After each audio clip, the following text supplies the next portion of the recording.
As Major Garrett reported, Jeff Sessions can be expected to take a hard line on immigration if confirmed as Attorney General. In the Senate, he led the effort to cut federal funding to sanctuary cities that refuse to arrest immigrants living in this country illegally. Ben Tracy reports a showdown is brewing. Racism has got to go! Students across the country are taking a stand for undocumented immigrants.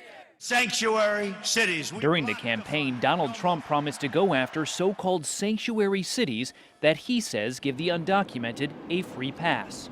Trump often mentioned the killing of 32-year-old Catherine Steinle in San Francisco. An illegal immigrant who had been deported 5 times is accused of her murder. We will cancel all federal funding to sanctuary cities. We will stop illegal immigration. There are more than 300 U.S. cities and counties that limit their cooperation with federal immigration enforcement. Several mayors, all Democrats, plan to defy President-elect Trump. Chicago's Rahm Emanuel. It always will be a sanctuary city. New York's Bill de Blasio. We are not going to sacrifice 500,000 people who live amongst us. Los Angeles Police Chief Charlie Beck recently made headlines when he said it's not his department's job to help deport people.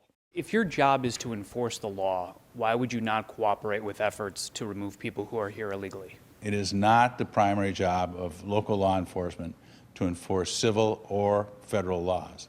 I think it would break down the connections that we have with immigrant communities.